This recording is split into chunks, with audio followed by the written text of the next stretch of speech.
Hello everyone, hope you all are doing well. तो जी एक न्यू वीडियो के साथ आप लोगों के लिए आ गई हूँ।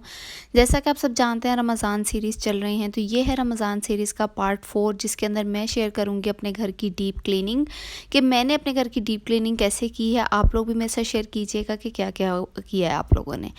तो जी इससे पहले 3 पार्ट्स आप लोग देख चुके हैं होंगे। पार्ट 1 जिसमें किचन क्लीनिंग दिखाई थी, मैंने काफ़ी सारी टिप्स भी शेयर की थी। सेकंड पार्ट था रमज़ान ग्रॉसरी, इसमें भी काफ़ी सारी टिप्स और चीज़ें मैंने आप लोगों के साथ शेयर की थी। उसके बाद थर्ड पार्ट था रमज़ान प्री प्रेपरेशंस, कि मैंने रमज़ान प्रेपरेशंस में क्या क्या किया है खानों में। तो उसके बाद जी चलिए व्लॉग को शुरू करते हैं। यहाँ पे है सुबह सुबह का टाइम और यहाँ पे जी नाश्ता बन रहा है। अगर आपने पहले 3 पार्ट्स नहीं देखे तो तीनों का जो लिंक है वो डिस्क्रिप्शन बॉक्स में मैं मेंशन कर दूँगी। और ये जो नाश्ते में मैंने सैंडविचेस बनाए हैं, इसकी भी रेसिपी मैं ऑलरेडी अपने यूट्यूब चैनल पे शेयर कर चुकी हूँ। अगर आपने अभी तक वो नहीं देखी तो उसका भी लिंक मैं डिस्क्रिप्शन बॉक्स में लगा दूँगी। आप लोग लाजमी ट्राई कीजिएगा, बहुत मज़ेदार बनते हैं, बहुत हेल्दी होते हैं। तो चलें जी, नाश्ता वगैरह करने के बाद करते हैं आज सफाइयाँ शुरू।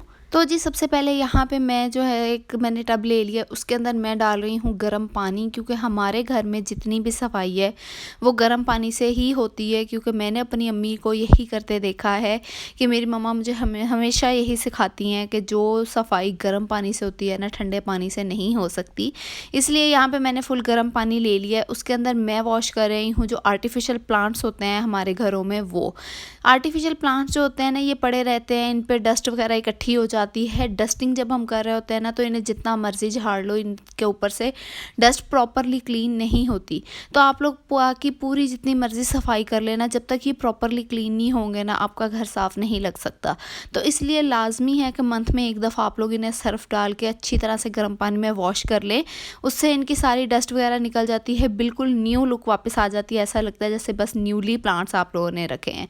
तो इन्हें मैंने क्या किया है, गर्म पानी में सर्फ डाल के भिगो के साइड पे रख दिया है। थोड़ी देर भीगे रहेंगे तो इनकी जो डस्ट है ना, वो खुद ही नरम होकर निकलना शुरू हो जाएगी।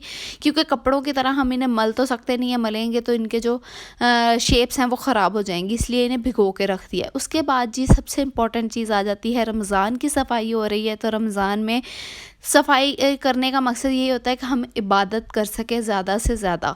तो इबादत जिस चीज़ की करनी है उसकी सफाई भी तो बहुत ज़रूरी है ना। नॉर्मली तो हम लोग अपने कुरान पाक के गिलाफ वगैरह जो होते हैं, कवर्स वगैरह होते हैं, उन्हें वॉश करते रहते हैं। लेकिन रमज़ान से पहले एक दफ़ा लाजमी वॉश करने चाहिए। आपको एक अच्छी फ़ील आती है कि आप लोगों ने स्पेशल रमज़ान के लिए कुछ किया है। तो यहाँ पे जी मैंने सारे कवर्स वगैरह ले लिए हैं, गर्म पानी में उन्हें भिगो दिया। इन्हें अच्छी तरह से हाथ से मल के धोऊँगी। अगर आप लोग चाहें तो मशीन में भी धो सकते हैं, मशीन में धोने में कोई हर्ज नहीं है। लेकिन बस मुझे अच्छा लगता है कि मतलब ऐसे थोड़ा स्पेशल एक चीज़ को बनाना। यहाँ पे स्पेशली मैं मतलब रमज़ान के लिए अपने हाथ से वॉश कर रही हूँ चीज़ों को, तो मुझे एक अच्छा फ़ील हो रहा है।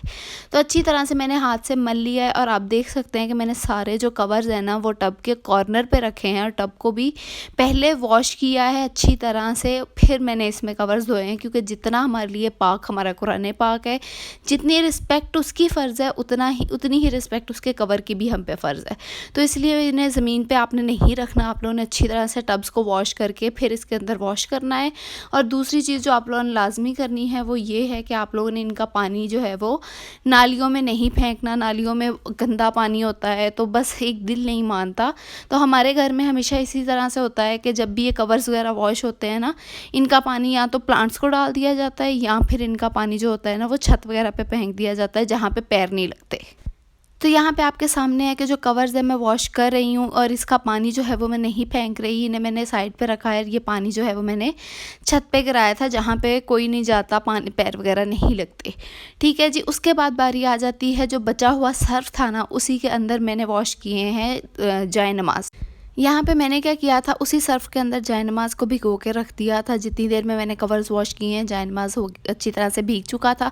अब जो ये पानी है ना, मैंने इसी के टब के अंदर निकाला है और अब मैं इसको भी हाथ से धोऊंगी। आप मशीन में भी वॉश कर सकते हैं। नॉर्मल डेज़ में तो हम लोग मशीन में वॉश करते ही रहते हैं, लेकिन मेरे ख्याल से ये जो जायनमाज़ वगैरह होते हैं ना, इन्हें मशीन में वॉश नहीं करना चाहिए। उसकी रीज़न ये है कि मशीन में वॉश करने से इनकी जो फ़र होती है ना, वो ख़राब हो जाती है। By the passage of time वो हार्ड हो जाती है, चाहे आप सॉफ्टनर वगैरह जो मर्ज़ी यूज़ करते रहें, लेकिन फ़र्क आ ही जाता है। इसलिए आप लोगों ने क्या करना है, कोई भी सॉफ्ट सा कपड़ा लेना है और सरफ़ लेना है और जायनमाज़ को अच्छी तरह से भिगो के उस कपड़े से वॉश करना है। इस तरह से आप वॉश करके देखिएगा, आपके जो जायनमाज़ है ना, उनकी फ़र वगैरह कभी भी ख़राब नहीं होगी, वो हमेशा वैसे ही सॉफ्ट और न्यू रहेंगे जैसे बाज़ार से बिल्कुल न्यू लाए हों। यहाँ पे दोनों जायनमाज़ अच्छी तरह से भिगो के मैंने कपड़े के साथ कर लिए थे वॉश। अब बारी आ गई थी इनके अंदर से पानी निकालने की। तो ये जो मैरून वाला जायनमाज़ है ना, ये तो मैंने कर लिया था वॉश ऑलमोस्ट, क्योंकि ये इतना हैवी नहीं था। तो यहाँ पे एक दफ़ा मैंने इसमें से सर्फ़ निकाल लिया था। सर्फ़ निकालने के बाद जब बारी आई इस ग्रीन वाले जायनमाज़ की, तो ये ऑलरेडी बहुत हैवी था, लेकिन पानी में डालने के बाद तो ये मुझसे हिलाया भी नहीं गया।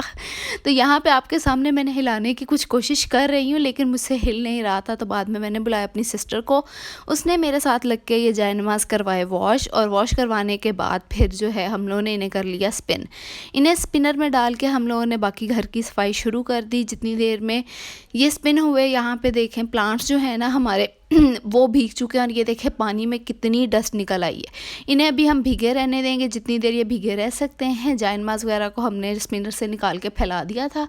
अब करते हैं बाकी घर की सफाई। तो यहाँ पे जी सबसे पहले मैं कर रही हूँ खिड़कियों की डस्टिंग। ये जो खिड़कियाँ हैं ना, खिड़कियों के अंदर जो जाली लगी होती है उसको साल में एक दफ़ा निकाल के वॉश कर लेना लाजमी होता है, और बाकी आप लोग इस तरह से अच्छी तरह से इन्हें झाड़ते रहें, गीले कपड़े से साफ़ करते रहें, तो ये साफ़ हो जाती हैं। उसके बाद जी यहाँ पे आया हुआ था अज़ान, तो मैं थोड़ी देर उसके साथ खेलने के लिए बैठ गई। उसके बाद जी हमने कर दी थी प्रॉपरली सफाइयाँ शुरू।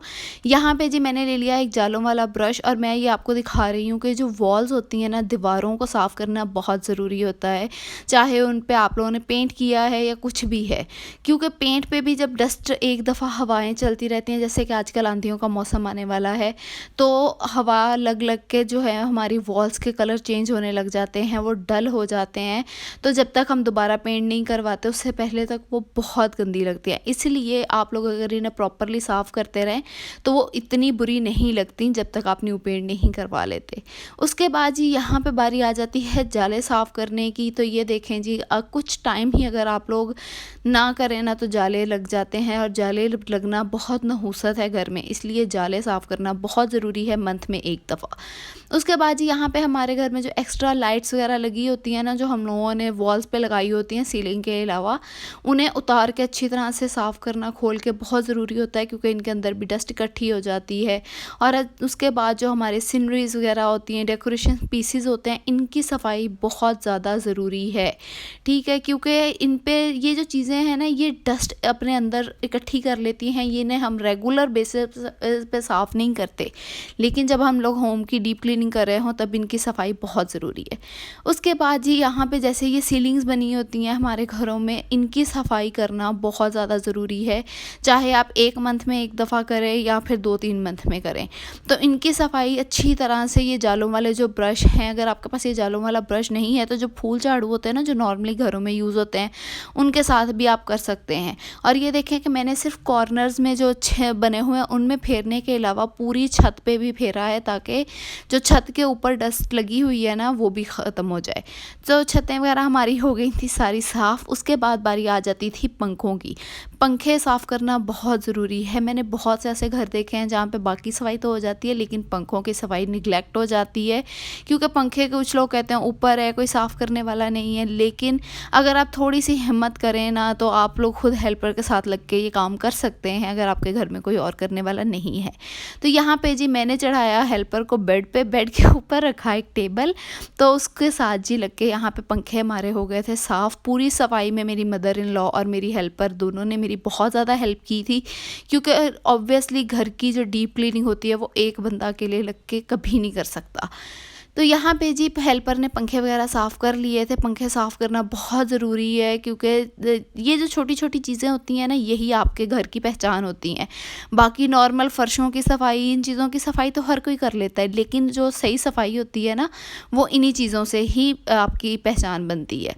उसके बाद जिस जो रूम्स वगैरह की सीनरियाँ वगैरह थी वो भी मैंने हेल्पर से साफ़ करवा ली थी अच्छी तरह से, ताकि इनके ऊपर भी अगर कहीं पे कोई डस्ट वगैरह हो तो वो साफ़ हो जाए। उसके बाद यहाँ पे जी सबसे इम्पॉर्टेंट चीज़ कीजिए, जब बेड का हम मैट्रेस साइड पे करते हैं ना, तो ये जो पीछे कॉर्नर्स बने होते हैं तो यहाँ पे डस्ट जम जाती है। ये जो डस्ट है ना, ये हम नॉर्मली डेली बेस पे भी साफ़ करते रहें तो आ ही जाती है, लेकिन हम लोग डेली बेस पे से साफ़ नहीं कर पाते। तो यहाँ पे जी मैंने ये देखें, एक दफ़ा कपड़ा फेरा है तो किस तरह से डस्ट निकली है, इसलिए मैंने 2 दफ़ा कपड़ा अच्छी तरह से फेर दिया है ताकि डस्ट जो है वो प्रॉपरली निकल जाए। तो अभी यहाँ पे देखें, मैं आपको डिफरेंस दिखाती हूँ कि साफ़ करने से क्या डिफरेंस आए। यहाँ पे इस तरह का पहले लग रहा था और अब साफ़ करने के बाद इस तरह का लग रहा है। तो ये छोटी छोटी चीज़ें जो है ना, ये नज़र में रखना, इन्हें साफ़ करना बहुत ज़रूरी है। अब जी यहाँ पे एक हम लोग बना लेते हैं क्लीनर। क्लीनर के लिए मैंने क्या लिया है, गर्म पानी एक टब में लिया है, उसके अंदर मैंने डाला है होममेड क्लीनर डाला है मैंने। इस क्लीनर की जो रेमेडी है ये भी मैंने आपने यूट्यूब चैनल पे शेयर की हुई है। इसका जो लिंक है ना, वो भी मैं नीचे डिस्क्रिप्शन बॉक्स में मेंशन कर दूंगी। उसके अंदर मैंने डाला है सिरका, और ये जो क्लीनर मैंने इसके अंदर डाला है ना, ये बेसिकली वॉशरूम धोने के लिए हम लोग यूज़ करते हैं और इससे बहुत ज़बरदस्त वॉशरूम साफ़ होते हैं। तो अब जी मैंने क्या किया है, एक ले लिया है डस्टर, उसको इस क्लीनर में अच्छी तरह से डाल के गीला करके और बाद में डैम्प कर लिया है। ठीक है, मतलब इसका ज़्यादा पानी जो है वो मैंने निकाल दिया है। डस्टर जो आपने यूज़ करना है वो होना चाहिए क्लीन। तो अच्छा जी, अब मैं क्या करूँगी, इसको डाल लूँगी एक वाइपर पे, और वाइपर पे डाल के मैं क्या करूँगी, इससे करूँगी जो हमारी यहाँ पे वॉल्स पे पेलिंग हुई है उसको अच्छी तरह से साफ़ कर लूँगी, क्योंकि इसके ऊपर भी डस्ट लग जाती है जब हवाएं आंधियाँ चलती हैं। तो अगर हम मतलब वो इतनी प्रॉपरली नज़र तो नहीं आती लगी हुई, लेकिन जब हम साफ़ करते हैं ना तो फिर पता चलता है कि एक्चुअली में ये कितनी गंदी हुई थी। तो गर्मियों में तो इसे मंथ में मैं एक दफ़ा साफ़ करती रहती हूँ, लेकिन सर्दियाँ थी तो सर्दियों में इतना प्रॉपरली क्लीन हो नहीं सका, तो इसलिए तकरीबन 1.5-2 मंथ बाद मैं इसे साफ़ कर रही हूँ।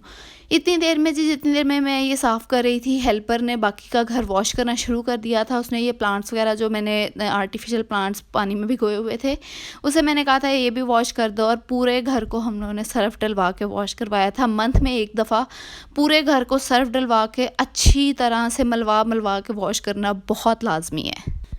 इससे ये होता है कि जो नॉर्मल डेज़ में हमारे घरों में फ़र्श पे डस्ट वगैरह जमती रहती है, कलर चेंज हो जाता है, शाइन ख़त्म हो जाती है, तो वो शाइन वापस आ जाती है। अब यहाँ पे मैं आपको दिखा रही थी कि ये ऊपर वाला पोर्शन मैंने साफ़ कर लिया है, जो नीचे है ना, ये सोफ़े साइड पे करके, तो यहाँ पे मैं साफ़ करूँगी। तो यहाँ पे जी मैंने किया है सोफ़े साइड पे, और फटाफट से बाकी की भी जो क्लीनिंग है वो शुरू कर दी, ताकि जितनी देर में हेल्पर वॉश कर रही है ये सारा क्लीन हो जाए। ये देखें, देखने में वो बिल्कुल साफ़ लग रहा था, लेकिन आपने डस्टर देखा ना कि किस तरह से उसके ऊपर मैल जो है वो आ गई थी। तो यहाँ पे जी देखें कितनी प्यारी लग रही हैं वॉल साफ़ होने के बाद। और ये देखें पानी, इस पानी में 2 से 3 दफ़ा डस्टर वॉश हुआ है, इसका कलर देखें किस तरह से चेंज हो गया है। अब इस डस्टर को अच्छी तरह से वॉश कर लूँगी, और दूसरे कमरे की भी इसी तरह से मैं वॉल्स जो है वो अच्छी तरह से क्लीन कर दूँगी। अच्छा जी, अगर अब मैं रिकैप दिखाऊँ आपको, तो रिकैप में सबसे पहले मैंने क्या किया है, छतें साफ़ की, छतों के बाद नीचे उससे पंखे आ जाते हैं, उसके नीचे दीवारें आ जाती हैं, उसके दीवारों के ऊपर जो डेकोरेशन पीसेस आ जाते हैं वो सारा कुछ, उसके बाद फ़र्श, और साथ ही साथ जहाँ पे जैसे हमारे ये सीढ़ियों के बाहर मेन डोर्स वगैरह होते हैं, लोहे के होते हैं, इन पे भी बहुत ज़्यादा डस्ट इकट्ठी हो जाती है, गंदे हाथ लगने की वजह से मैले हो जाते हैं। तो इन्हें भी मंथ में एक दफ़ा लाजमी सर्फ लगवा के वॉश करवाना लाजमी होता है। तो यहाँ पे जी उसके बाद यहाँ पे आ जाती है सोफ़ों की बारी। सोफ़े जो है ना, वो क्योंकि उसके अंदर फोम होता है तो ये अपने अंदर डस्ट को एब्जॉर्ब कर लेते हैं, तो नॉर्मली झाड़ देने से ये साफ़ नहीं होते। तो इसलिए लाजमी है कि हम लोग इन्हें कुछ टाइम के बाद वैक्यूम करते रहें, ताकि ये इनके अंदर डस्ट इकट्ठी ना हो। तो यहाँ पे देखें जी, अगर आप लोगों को नज़र आ रहा है तो जहाँ जहाँ से वैक्यूम होता जा रहा है वहाँ से सोफ़े का कलर ही बदलता जा रहा है। तो वैक्यूम करना बहुत ज़रूरी है। अगर आपके पास वैक्यूम नहीं है ना, तो आप लोग गीला कपड़ा करके उसे एक दफ़ा गीले कपड़े से फेरें, फिर सूखे से फेरें, और फिर कुछ टाइम के लिए इसे थोड़ी देर के लिए धूप में रख दें ताकि नमी जो है वो ख़त्म हो जाए। तो इस तरह से भी आपके सोफ़े इजीली साफ़ हो जाएंगे। तो ये ही जो वैक्यूम है ना मेरे पास, मैंने सारे जो है पिलोज़, कुशन्स, बेड का जो गद्दा होता है, सब पे एक दफ़ा मंथ में लाजमी करती हूँ, ताकि किसी भी चीज़ के अंदर डस्ट इकट्ठी ना हो। उसके बाद जैसे यहाँ पे हमारे कंफर्टर सेट्स होते हैं, इनको भी मैं लाजमी वैक्यूम कर लेती हूँ ताकि ये साफ़ होते रहें, इनके अंदर भी डस्ट इकट्ठी ना हो, क्योंकि इन्हें जैसे हम बाकी बेडशीट्स वॉश कर लेते हैं इन्हें बार बार वॉश नहीं कर सकते, तो इन्हें वैक्यूम कर लेने से ही इनफ क्लीन हो जाते हैं ये। उसके बाद जी फ़र्श जो हैं, फ़र्शों को चमकाने के लिए लाजमी है कि आप लोग इन पे पोंछा लगवाएं और एक ही जगह पे 2-2 दफ़ा पोंछा लाजमी लगाएं। ये नहीं कि आप लोग एक ही तपड़ी ले लें और उसको पूरे घर में फेर दें। हमारे घर में हर जगह के लिए, हर रूम के लिए अलग अलग तपड़ी यूज़ होती है और हर जगह पे 2-2 दफ़ा फिरती है, इसलिए हमारे जो फ़र्श हैं वो प्रॉपरली चमक रहे होते हैं।